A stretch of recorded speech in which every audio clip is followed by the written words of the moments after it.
Welcome. My name is Audryn Thorne. I am a student at Fairhaven College at Western Washington University in Bellingham, Washington.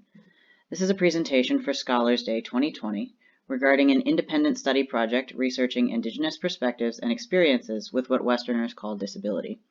One of my goals for this research project was to learn about non-Western narratives of disability and impairment in the hopes that such narratives could provide a basis for radically reimagining disability within a Western context.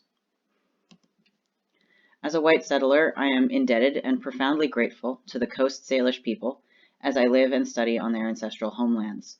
I am also deeply grateful for the Indigenous voices who advocate for environmental justice across the earth and who have resisted the genocide of their people and cultures, preserving the knowledge that this research benefits from.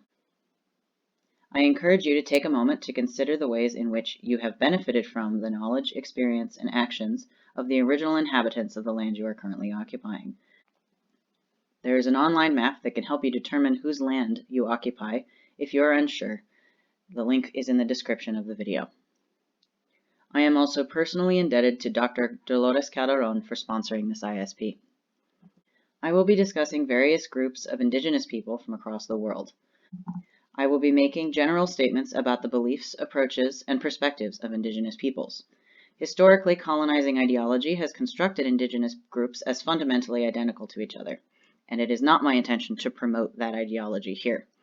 It is important to remember that even shared values are not interpreted the same way across cultures, nor are values identically manifested in customs, practices, and attitudes, even within groups. I will be discussing specific practices and attitudes in the context of the specific culture in which they arose whenever possible.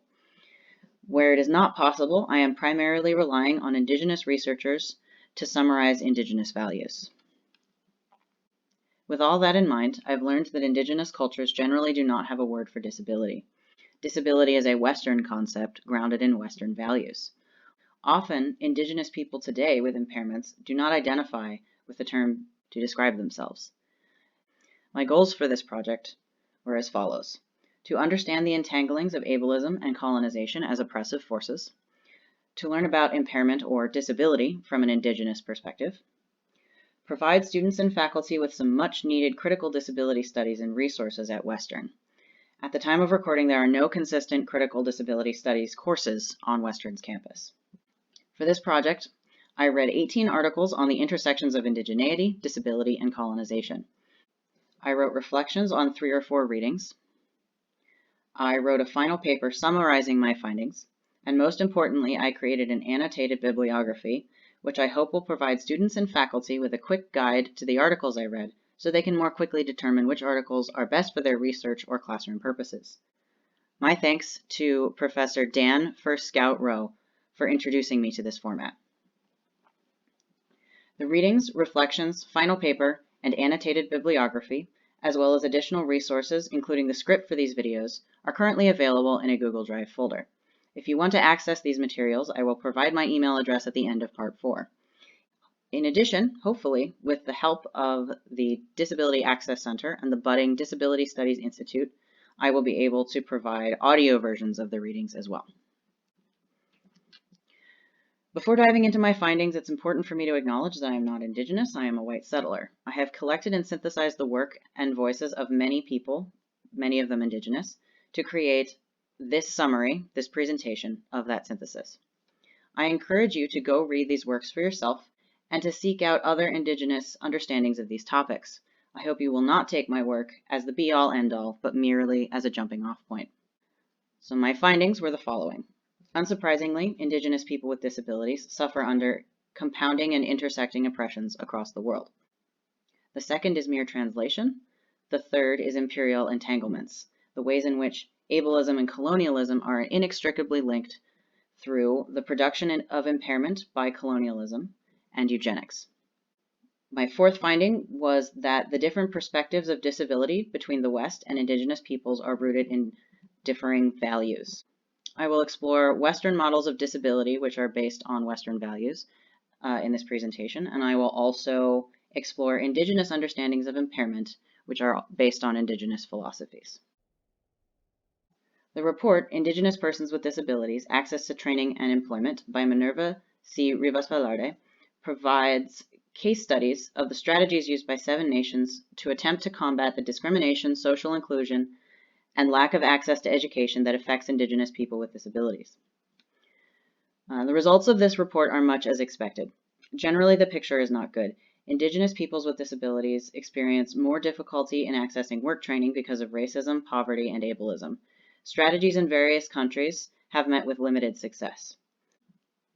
The report stresses that any action taken on behalf of Indigenous people with disabilities should include those people, their particular needs, and their voices. This article is most applicable for those interested in international human rights and policy. It does have some neoliberal tendencies, such as its emphasis on the right to work. The next finding was mere translation. This was something I discovered reading Stephanie K. Wheeler's review of the book Native American Communities on Health and Disability, Borderland Dialogues by Lavana L. Laverne and Carol Locust. Both Wheeler and Laverne and Locust refer to Gloria Anzaldua's concept of borderland dialogues, in which the border between the powerful and the oppressed is not a simple divide, but an active space of engagement. Anzaldua demands dialogue between the powerful and the oppressed, and specifically that the powerful, Westerners, nurture an interest in the oppressed as a mechanism of radical change. Wheeler states that Laverne and Locust's book does a good job of fleshing out differences in medical practices and beliefs between Indigenous people and the Western medical model. And they also do a decent job of decentering Western medical ways of knowing. However, the book ultimately functions as a shallow and imperfect translation between Indigenous patients and clients and the Western medical experts. For Wheeler, this is because Laverne and Locust do not directly engage with the relationship between Western colonialism and illness for Indigenous people. They are unable to engage in a borderland dialogue because they do not interrogate their own Western Eurocentric ways of knowing. Thus, it is important that Western settlers make a point to articulate the ways in which Western colonialism produced illness and impairment in Indigenous people when discussing disability and illness among Indigenous people. We will explore the connections between colonialism and impairment in part 2 of this lecture.